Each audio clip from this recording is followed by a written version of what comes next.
Halo semuanya, selamat datang di Road to a Regenerative Future podcast video. Kali ini bersama saya Divo sebagai program manager. Hari ini kami kedatangan tamu yang sangat spesial, seorang pendidik, beliau seorang edukator senior dan juga sekaligus seorang kepala sekolah, salah satu sekolah dasar di Kabupaten Badung. Tema yang akan kita bahas untuk hari ini tidak kalah pentingnya, tidak kalah spesial, yaitu bagaimana peran sekolah dalam menanamkan perilaku peduli lingkungan. Oke, tidak menunda lagi, mari kita sambut bersama narasumber kita untuk hari ini, Bapak Putu Eri. Baik, terima kasih Pak Dipo. Saya Ibu Dwi Cahyadi yang saat ini bertugas di SD nomor 1 Kerobokan selaku kepala sekolah yang sebelumnya sebagai guru olahraga ya di sekolah negeri dan sempat beberapa tahun juga di sekolah swasta. Pak Eri bisa sharing nggak Pak perjalanan Bapak dari awal sebagai pendidik dari kapan itu? Ya, sebagai pendidik sih itu dari jiwa dulu ya.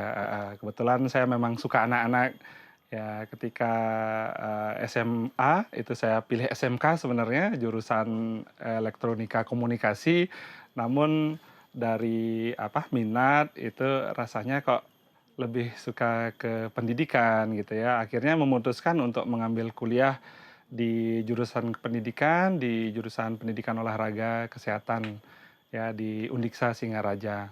Nah, pendidikan itu kan bukan bidang yang paling populer lah Pak ya, sepemahaman saya. Dan bukan yang paling tidak ada tantangannya, tantangannya banyak di dunia pendidikan. Apa sih Pak motivasinya Bapak bisa tetap bergelut di dunia pendidikan dan tetap up to date sampai sekarang selama 15 tahun lebih ini Pak? Iya, nah challenge-nya memang besar ya kalau di pendidikan banyak sekali perubahan-perubahan yang terjadi. Kalau saya memang dari minat dulu yang pertama ya, yang menguatkan saya walaupun saya bukan dibesarkan bukan dari keluarga pendidikan, saya adalah anak petani ya dan memang ingin sekali menjadi seorang guru gitu pada awalnya. Nah, dan sebelumnya tidak pernah terpikirkan bahwa tugas guru itu tidak seperti saat ini gitu ya. Artinya ya kurikulum yang begitu sering berubah ya, perkembangan zaman, teknologi gitu. Namun itu menjadikan tantangan dan motivasi saya untuk terus belajar gitu. Pak Eri, mungkin kami pengen lebih tahu juga tentang sekolah yang Bapak pimpin sekarang. Di SD 1 Kerobokan itu bisa dijelaskan nggak Pak? Sekolahnya bagaimana? Iya. Baik, SD 1 Kerobokan ini letaknya kan di Kuta Utara, Kecamatan Kuta Utara, di Kelurahan Kerobokan. Itu kalau dibilang Kuta Utara sekarang sudah seperti kota Pak Dipo ya. Sudah sangat ramai ya, perkembangan pariwisata juga sudah semakin membaik sekarang. Jadi kami kebetulan ada di pinggir jalan sekali. Nah, dengan luas 17 are ya, kami miliki siswa saat ini 512 orang siswa. Ya lumayan banyak ya, kita ada 18 rombel keseluruhan dengan tenaga pengajar beserta stafnya itu saat ini 41 orang. Baik, untuk dari sekolah sendiri Pak, untuk sekarang itu seperti yang Bapak sebutkan tadi, memang kita sering ganti-ganti kurikulum ya. Iya, benar. Itu kurikulum yang sekarang diterapkan di SD 1 Kerobokan itu kurikulum apa Pak? Nah, sampai saat ini kita masih menerapkan 2 kurikulum Pak Divo. Yang untuk kelas 3 dan kelas 6 itu masih menggunakan kurikulum 13. Dan kelas 1, 2, 4, dan 5 sudah mengimplementasikan kurikulum Merdeka. Kurikulum K13 dan kurikulum Merdeka artinya, secara bersamaan itu Pak. Bersamaan ya. Boleh sharing nggak Pak? Karena kan mungkin sudah banyak ada di media sosial, sudah ada banyak di media resmi juga. Itu dijelaskan kurikulum 13 itu apa, kurikulum Merdeka itu apa. Betul. Bisa kami dapat pendapatnya Pak Eri nggak sebenarnya apa sih yang secara singkat, apa sih perbedaan atau ya K13 sama kurikulum Merdeka ini, seperti apa sih perbedaannya dan menurut Bapak sebenarnya kurikulum mana yang lebih memfasilitasi untuk kegiatan pembelajaran di Kerobokan saat ini gitu Pak? Baik, berbicara tentang kurikulum ya gitu Pak Divo. Tiap kurikulum itu kan dibuat untuk menyempurnakan kurikulum-kurikulum sebelumnya yang menyesuaikan dengan zaman kan begitu ya. Kalau kami perhatikan, ya kita flashback mungkin ke belakang jauh ya Pak Divo, yang saya ingat dulu waktu saya masih SD, ya itu menggunakan kurikulum CBSA, cara belajar siswa aktif kan gitu ya. Kemudian ada kurikulum KBK, kemudian KTSP, baru K13, kemudian lagi saat ini kurikulum Merdeka. Jadi kalau kita lihat secara struktur itu tidak jauh berbeda.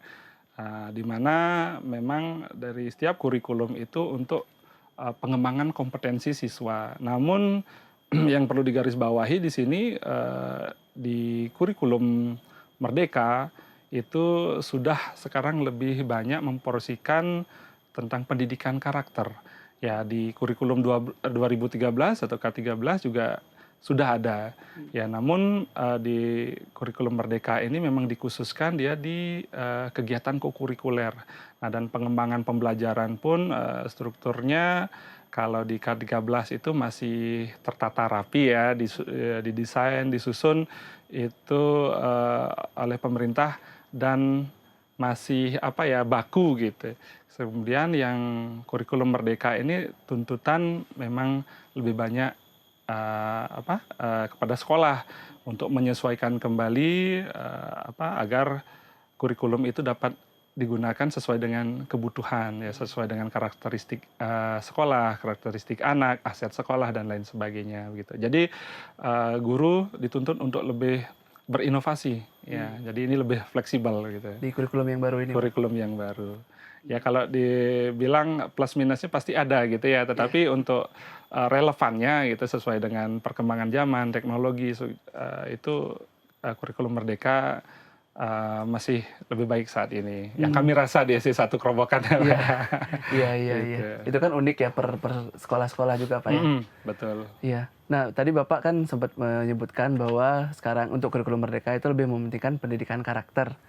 Itu penekanannya. Pendidikan karakter itu tentang apa sebenarnya, Pak? Kan yang saya tahu kan untuk sekolah itu ya memang kita datang ke sekolah untuk belajar tentang materi, kemudian ujian, kemudian menjawab ujian. Jadi pendidikan karakter itu sendiri sih belum sering saya dengar itu, Pak. Bisa tolong di-share? Baik, berbicara tentang pendidikan karakter apalagi di sekolah dasar Pak Divo ya. Ada sebuah diagram gitu ya kalau kita bandingkan antara karakter, attitude gitu ya, kemudian skill, ada knowledge gitu. Untuk di pendidikan dasar, di sekolah dasar itu porsinya memang paling banyak adalah pendidikan karakter ya, membentuk attitude anak gitu kan. Nah, semakin tinggi semakin berkurang porsinya gitu. Nah, jadi ini memang sangat penting ya dengan perkembangan ilmu pengetahuan, kemudian teknologi juga seperti saat ini yang begitu pesat perkembangannya, memang sangat dibutuhkan pendidikan karakter di sekolah dasar ya. Sebagai misal ya, sekarang penggunaan handphone gitu ya. Jadi anak-anak itu sudah fasih sekali menggunakan handphone. Berbeda dengan mungkin zaman dulu bersama keluarga nonton TV gitu ya. Jadi kita tontonannya sama, satu tontonan bisa kita komentari bersama, sedangkan sekarang anak-anak dengan satu handphone nonton sendiri-sendiri, orang tua juga sama, jadi lebih ke individualistis ya, jadinya lebih anak-anak tidak kebersamaan itu sudah berkurang. Kemudian juga salah satu contoh lagi, kalau kita zaman dulu ya, zaman saya masih kecil ingin nonton misalkan tontonan kartun Doraemon misalkan. Ya itu harus nunggu hari Minggu dulu. Nunggu hari Minggu dulu. Ya, Pak, ya. Jadi kan dibutuhkan kesabaran ya. Sedangkan anak-anak sekarang mau apa sudah tinggal cari di akses ya, instan. Kemudian ada iklan pun bisa di-skip kan. Nah, itu juga mempengaruhi karakter anak, betul. Jadi dari kesabaran mereka, jadi rasa daya juang mereka juga sekarang ini lebih rendah dibandingkan yang dulu gitu. Iya. Jadi bisa kita simpulkan bahwa pendidikan di sekolah dasar itu untuk membentuk karakter siswa ini sendiri, Pak ya, si masa depan kita nanti ini. Boleh tahu nggak Pak, kira-kira kegiatan aktual di SD 1 Kerobokan tentang pendidikan karakter itu contohnya seperti apa sih? Jadi kami di SD 1 Kerobokan itu memiliki visi pendidikan menyiapkan siswa untuk masa depan. Nah, bukan berarti kita menyiapkan masa depan untuk siswa. Ya, kalau menyiapkan masa depan kan, nah ini kamu jadi dokter, Iya. ini kamu jadi guru, nah ini jadi petani kan gitu ya. Melainkan kita tidak tahu masa depan akan seperti apa gitu. Jadi kita menyiapkan siswa itu secara mental, karakter yang baik untuk membawa kita juga ke depan, membawa Indonesia ya ke depannya gitu. Nah, jadi itu yang menjadi dasar kami mengembangkan pendidikan karakter di di SD nomor 1 Kerobokan. Nah, kemudian juga berdasarkan data dari pemerintah bahwa tahun 2030 sampai 2040 itu kan ada namanya bonus demografi ya, di mana usia produktif orang manusia gitu akan lebih banyak di atas 60%, 70% itu. Nah, bagaimana ketika usia produktif banyak, namun tidak produktif?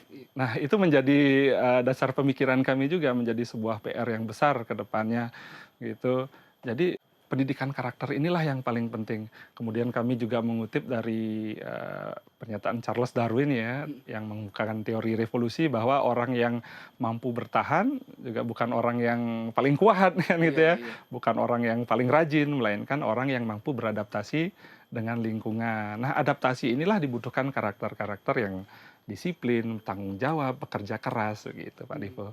Iya. Jadi kegiatan-kegiatannya banyak sih sebenarnya ya. Memang di sekolah itu dituntut juga oleh pemerintah untuk mengembangkan pendidikan penguatan karakter. Nah, kita juga sudah ada programnya yang tersusun selama setahun, ya setiap minggunya ada temanya, materinya setiap hari juga berbeda, yang terintegrasi juga dalam pembelajaran ada, seperti itu. Itu disusun dalam bentuk kegiatan akademis kah atau kegiatan Iya, non-akademis? berbagai kegiatan ya, masuk akademis iya, non-akademis juga iya gitu ya. Nah, salah satu contoh di bulan Agustus kemarin, kebetulan sekolah kami SD nomor 1 Gerobokan itu berulang tahun yang ke-105. Nah, pada saat ulang tahun yang ke-105 kemarin di bulan Agustus, kebetulan tema kami itu adalah bakti sosial gitu ya. Nah, jadi di sini kami mengajak seluruh siswa bersama guru-guru, warga sekolah ya, semuanya terlibat juga dalam satu kegiatan amal. Kita mengadakan basar gitu ya, kemudian berkunjung ke panti asuhan yang membutuhkan. Nah, ini kita mengajarkan kepada anak-anak bahwa bagaimana kita bersyukur ya, diberikan kesehatan, kemudian bagaimana kita dapat bersimpati, berempati kepada orang lain gitu. Nah, itulah salah satu contoh. Kemudian kegiatan-kegiatan yang lain seperti halnya, seperti saya sampaikan tadi tentang teknologi gitu. Kita juga ada kegiatan-kegiatan seperti seminar kecil gitu yang setiap hari 15 menit, 20 menit gitu memang kita porsikan waktu di mana guru-guru yang bertugas itu memberikan kepada anak-anak tentang dampak-dampak dari teknologi seperti itu. Ya, jadi penggunaan teknologi itu bagian dari pendidikan karakter juga, Pak? Betul. Ya, seperti yang sekarang kan kita nggak bisa membatasi Pak Divo. Iya, benar. Apapun yang anak-anak inginkan, semuanya muncul. Dan kadang-kadang yang tidak diinginkan, konten-konten negatif itu juga banyak sekali di internet gitu. Nah, jadi kita tidak bisa mengawasi anak kita semuanya. Jadi bagaimana caranya kita untuk agar anak-anak kita itu paham yang mana yang boleh, yang mana yang tidak, itu adalah dengan pendidikan karakter gitu. Iya. Oke, saya udah punya bayangan lah, sedikit bayangan di permukaan tentang sistem pembelajaran di SD 1 Kerobokan yang sangat luar biasa ini. Jadi menyiapkan sumber daya manusianya, menyiapkan karakter anak-anaknya ini nanti untuk agar secara mandiri nanti ya Pak ya, bisa menghadapi masa depan yang tidak bisa dikontrol gitu Pak ya, kurang lebih. Nah, kita ke topik nih Pak. Kita bicara tentang lingkungan. Jadi kan untuk saat ini kan permasalahan yang krusial untuk kita hadapi dan juga berkaitan langsung dengan masa depan itu kan tentang lingkungan. tentang permasalahan lingkungan untuk sampah, globalisasi, global warming, dan banyak hal yang lainnya. Itu menurut Bapak, peserta didik siswa-siswi anak-anak di SD 1 Kerobokan itu seberapa melek tentang hal itu, Pak? Tentang permasalahan lingkungan ini? Iya. Nah, ini jadi tugas besar juga ya Pak Dipo ya, melihat juga permasalahan sekarang di masyarakat ya, seperti halnya kemarin itu berapa bulan lalu yang terjadi kebakaran di TPA gitu Iya. ya. Nah, itu tidak hanya permasalahan kita di sekolah, namun ya semua ya Iya. lapisan masyarakat. Permasalahan lapisan Ya, masyarakat. nah ini apalagi di sekolah gitu ya. Nah, melek tidak melek itu tugas guru Mhm. untuk anak-anak, bagaimana caranya biar mereka juga melek terhadap permasalahan yang terjadi di lingkungan mereka begitu ya. Nah, kami juga memang mengambil istilahnya apa ya, kutipan juga dari Bapak Ki Hajar Dewantara gitu kalau nggak salah dalam buku apa saya lupa, itu paradigma kesuksesan yang dalam pendidikan itu bergeser dari kesuksesan yang berfokus pada finansial. Jadi bergesernya itu kepada kepedulian terhadap lingkungan gitu. Jadi kesuksesan di pendidikan itu adalah bagaimana anak-anak siswa mampu peduli terhadap lingkungan begitu. Dan itu sudah lama Iya, sekali sudah ya. lama sekali itu disebutkan Iya artinya. Jadi betul. Pak Eri lewat SD 1 Kerobokan ini menghidupkan kembali Iya, apa memang. yang sudah pernah kita dapatkan dari dulu gitu ya. Iya, memang dari dulu sebenarnya kan sudah Iya, seperti itu dan Bapak Pendidikan juga yang iya. istilahnya mengajak seluruh guru agar melibatkan siswa-siswa dalam kegiatan sosial kemasyarakatan. Nah, seperti itu. Nah, di SD 1 Kerobokan yang sekolah yang terus terang polusinya tinggi Pak Divo. Hmm, Iya, di mana kami ada di pinggir jalan, ya, di samping polusi udara, polusi suara, dan permasalahan yang namanya sampah gitu Pak Divo, kami rasa di setiap sekolah ya, itu selalu ada. Namun kami bersama guru-guru, jadi mengubah sumber masalah ini menjadi sumber belajar. Ya, hmm. bagaimana mengubah permasalahan sampah menjadi sumber belajar ini tentunya belajar ke karakter juga. Karena lingkungan merupakan cerminan dari kita juga, Iya, ya. Lingkungan yang mungkin rusak, kotor, itu adalah artinya kita yang tidak bisa menjaga lingkungan, iya, kita yang tidak bisa bertanggung jawab, kepedulian kita yang rendah gitu. iya, Nah, sebaliknya ketika lingkungan itu baik, artinya dampaknya juga baik ke kita dan itu merupakan kontribusi dari pendidikan juga kan iya, begitu iya. ya. Itu peran dari sekolah juga untuk melatih anak-anak dalam Iya, kepedulian itu tadi, Pak ya. betul. Iya, iya. Untuk di SD 1 Kerobokan sendiri, Pak, apakah ada inisiatif-inisiatif khusus berkaitan dengan usaha untuk melatih tentang kepedulian lingkungan ini, Pak, ke siswa-siswinya? Siswa-siswi, betul. Ada seperti yang saya sampaikan tadi, kita memang concern-nya juga di pendidikan karakter kan begitu Pak Mhm, Divo ya. iya, Nah, salah satunya dengan bagaimana kita mengajak siswa agar yang mampu peduli, ya adaptif dengan lingkungan gitu ya, mampu beradaptasi dengan lingkungan. Nah, salah satu program yang memang saat ini kami laksanakan di sekolah itu adalah pengelolaan sampah. mhm, Namun pengelolaan sampah yang kami laksanakan di sekolah ini tidak semata-mata untuk ya mengolah sampah mmm, begitu, melainkan juga menanamkan pendidikan karakter di dalamnya. Nah, salah satu contoh eee, anak-anak mulai dari pemilahan sampah misalkan, iya, ya memilahkan sampah mulai yang namanya sampah organik, anorganik. Anorganik juga kita pilah kembali, ada yang kertas ya, ada yang logam itu. Nah, dari proses pemilahan itu kita harapkan anak-anak mampu untuk bertanggung jawab, kemudian mampu untuk disiplin, iya, konsisten ya. Nah, dari sana kan pendidikan karakter sudah kita latih. Nah, kita lihat sampai saat ini sudah cukup berhasil gitu ya. iya, Di sekolah kami katakan iya, dan mudah-mudahan nanti di rumah juga sama kan gitu. Eh, Kemudian di samping pengelolaan mulai dari pemilahan ini kita juga ada pengolahan sederhana. mhm, Nah, kebetulan juga dukungan pemerintah melalui kelurahan, mmm, kelurahan Kerobokan, Ibu Lurah kami sangat sering mengajak kami untuk oh, berdiskusi tentang sampah ini. iya, Ya, beliau menyarankan agar kita juga mengelola sampah dari sumbernya. Iya. Begitu juga kerjasama SD1 dengan Green School Foundation Iya. gitu ya. Ini sangat apa namanya ya, beruntung sekali kami ada di lingkungan yang tepat ya, Iya. dukungan dari Green School Foundation, dukungan dari Benar-benar. pemerintah itu luar biasa. Dan nah di sini juga diperlukan konsistensi.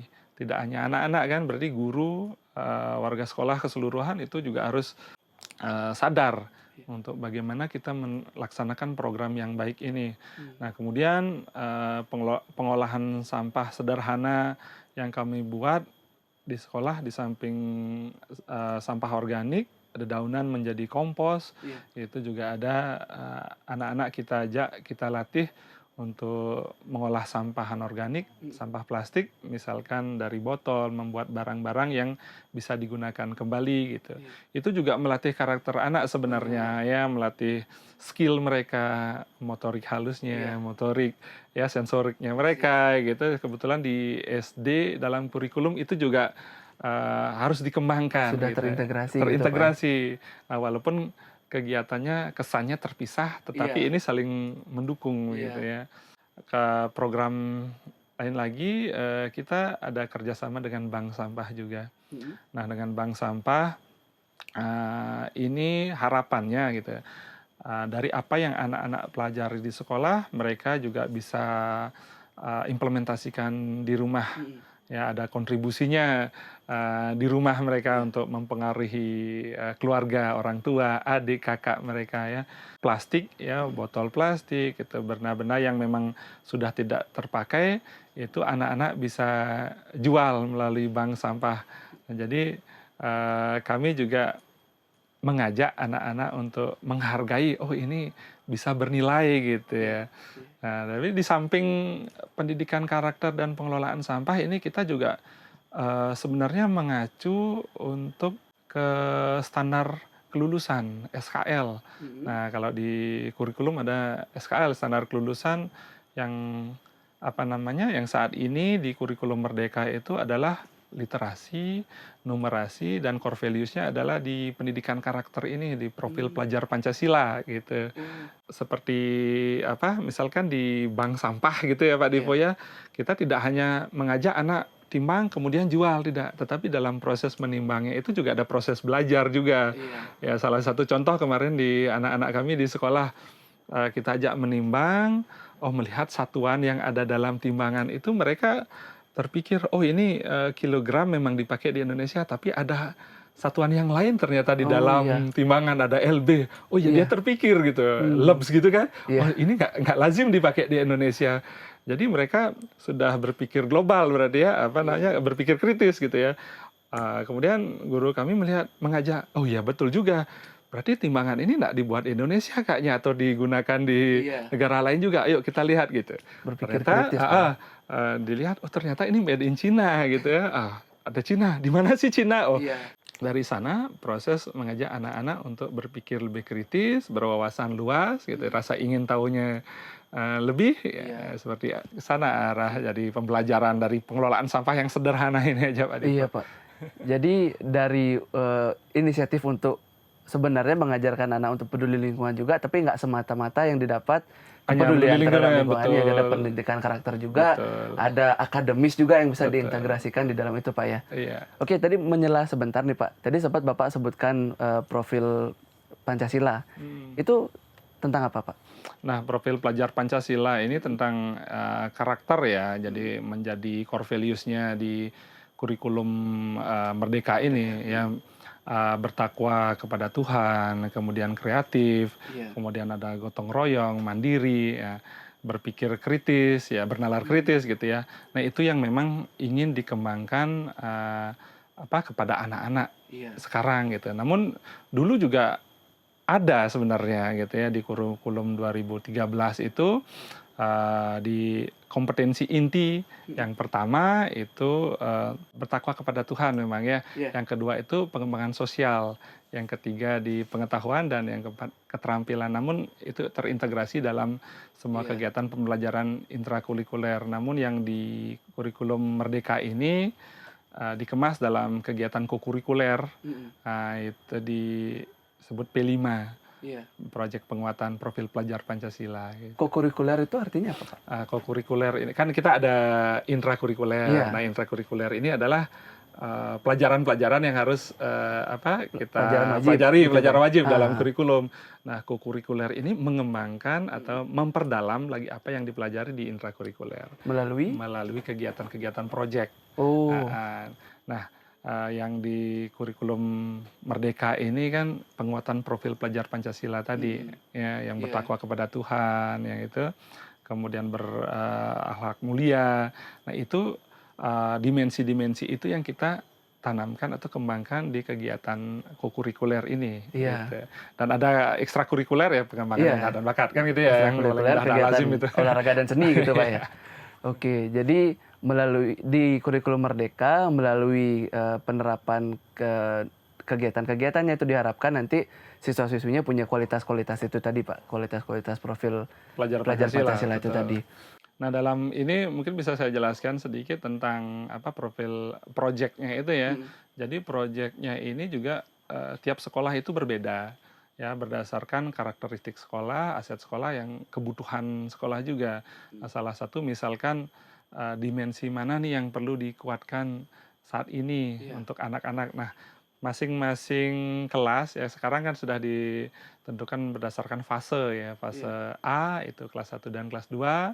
Nah, kelas 1, kelas 2 ini apa yang kira-kira dibutuhkan, apakah mungkin gotong royongnya ya, dimensi itu melalui kegiatan proyek yang ada temanya gitu. Nah, salah satu kemarin memang gaya hidup berkelanjutan, Pak Divo, tentang pengelolaan sampah ini gitu. Jadi semua fase mengambil ini yang sama kemarin. Nah, itu Pak Eri, untuk mengembangkan dimensi-dimensi ini kan sebenarnya tidak perlu kegiatan yang peduli lingkungan, bisa saja kegiatan entrepreneurship, misalnya jualan atau kegiatan seni gitu. Jadi kenapa memilih kegiatan bank sampah itu tadi, Pak, tentang lingkungan? Dengan lingkungan. Nah, jadi yang pertama kita kan menentukan dimensi dulu kan dalam menentukan proyek itu. Nah, kami memang melihat anak-anak sekarang itu tidak banyak yang terlibat dalam kegiatan sosial. Contoh di rumah mereka sudah bermain HP sendiri sih. Individual itu tadi, Pak, ya tinggi sekali. Di sekolah pun sama. Nah, jadi kami ingin menguatkan dimensi gotong royong ini. Nah, itu. Nah, kemudian melihat juga permasalahan yang terjadi di SD 1 Kerobokan, yaitu sampah ini. Kita dengan jumlah anak yang begitu banyak, 512 anak, sekali belanja misalkan sudah ada 500-an sampah, ya 2 kali istirahat sudah 2 kali lipatnya, sudah ada 1000, dan ini apa yang harus kita lakukan? Ini kan jadi masalah sebenarnya begitu ya. Apakah ini masalahnya ada di anak-anak, apakah masalah ini ada di sekolah, kan itu kita harus cari sumbernya dulu, kemudian melihat memang dimensi gotong royong ini yang memang ingin sekali kita kuatkan. Nah, jadi permasalahan ini yang kita ubah menjadi sumber belajar. Nah, salah satunya dengan ini ya, pengelolaan sampah dengan lingkungan. Iya, wah luar biasa, ini programnya sudah disusun dengan sangat kritis artinya, Pak ya. Iya. Banyak aspek yang sekaligus diliput gitu. Nah, kan mungkin sekolah-sekolah lain juga ada yang mengembangkan dimensi yang sama, mungkin tidak dengan kegiatan peduli lingkungan gitu. Jadi menurut Bapak penting nggak sih, Pak, sebenarnya untuk sekolah itu juga mengajarkan tentang kepedulian lingkungan ini kepada anak-anak? Itu seberapa penting sebenarnya? Ya, nah seperti saya katakan tadi juga Pak Divo tentang apa yang disampaikan, pernyataan yang pernah ditulis gitu oleh Pak Ki Hajar Dewantara ya, Bapak Pendidikan kita, memang sangat penting sekali. Kita hidup di lingkungan yang segala sesuatunya itu kita dapat dari alam, ya kan gitu. Nah, bagaimana kalau kita tidak peduli dengan alam? Apakah alam akan memberikan sesuatu juga untuk kita? Itu apalagi sekarang dengan banyaknya permasalahan ya, yang seperti tadi kita berbicara tentang bakaran sampah gitu kan, itu kan sangat berdampak negatif kepada kesehatan pertamanya. Ya, ada dari zat-zat yang hasil pembakaran itu banyak sekali benzopiren, dioksin gitu ya, sulfur dioksida dan lain sebagainya, itu berbahaya. Berbahaya itu yang kita juga ingin memberi kontribusi agar lingkungan juga memberikan sesuatu yang baik untuk kita. Iya. Penting sekali ya Pak Penting ternyata sekali. ya. Oke, bisa kita simpulkan lah bersama Pak ya, artinya sekolah, dalam hal ini sekolah dasar, itu sebagai tempat pendidikan karakter bagi anak-anak, itu sangat penting ya dalam memberikan pendidikan tentang karakter ini, dan kepedulian terhadap lingkungan itu sebagai salah satu karakter yang dimiliki oleh siswa. Itu Pak ya, bisa kita setujui bersama, itu sangat luar biasa ini Pak Eri dan S1 Kerobokan. Ya. Semoga tetap lancar ini Pak Terima inisiatif-inisiatifnya. Ya, kita tidak membuat sekolah itu sebagai istilahnya apa ya Pak Divo. Kalau memang mungkin teman-teman yang ingin berkunjung ke sekolah, mana sih pengelolaan sampahnya? Ya kita tidak seperti sebuah pabrik yang memang sampah dikelola atau diolah sedemikian rupa yang memang kelihatan, tetapi lebih jauh lagi dan lebih dalam lagi kita dalam pengelolaan sampah ini menginginkan adanya pendidikan karakter di dalam. Karakter itu tadi kembali ke sana lagi. Ke sana, betul. Iya. Jadi jangan kaget nanti Pak Divo, mana sih pengelolaan sampah kok tidak besar gitu ya, dengan lahan kami yang kecil gitu. Kita memanfaatkan proses pembelajaran dengan baik melalui kegiatan itu. Kan kembali lagi itu sebagai sarana pendidikan gitu Pak, yang sangat luar biasa sebenarnya ini. Oke. Nah, Pak Eri, kita sudah sampai di akhir sesi kita hari ini. Terima kasih banyak. Ini terakhir ini Pak. Apa Pak Eri ada pesan untuk rekan-rekan kepala sekolah, rekan-rekan guru di sekolah yang lain itu tentang pendidikan terhadap lingkungan ini seberapa penting? Baik, ini sih pesan untuk kita bersama dan pesan untuk saya juga gitu ya. Kalau saya sampaikan lagi, mungkin semua sudah paham betul ya bagaimana kita sebagai guru, sebagai pendidik ya sudah selayaknya bertanggung jawab terhadap lingkungan ya. Kemudian tentang pendidikan karakter, bagaimana kita mengemas dalam proses pembelajaran di sekolah, bagaimana mengintegrasikannya dalam proses pembelajaran, baik itu akademis dan non-akademis, itu agar selalu dikembangkan oleh setiap sekolah gitu. Dan kepada guru-guru ya termasuk saya sendiri mengingatkan diri sendiri juga agar tetap selalu termotivasi mengembangkan diri untuk lebih peduli terhadap lingkungan. Ini luar biasa sekali nih Pak Eri, sekali lagi. Semoga kita lebih banyak lagi punya rekan-rekan kepala sekolah seperti Pak Eri di Indonesia. Wah, saya rasa banyak ini yang sekolah yang luar biasa tentang pengembangan pendidikan lingkungan Pak Divo. Salah satunya di sini kan Green School ya. Kami sangat meniru sekali. Persis, terima kasih Bapak. Kita sudah sampai di akhir sesi kita hari ini bersama Pak Heri yang sangat luar biasa hari ini. Terima kasih semuanya sudah tune up sama kami sampai akhir sesi ini. Sekali lagi terima kasih, sampai bertemu di sesi podcast selanjutnya.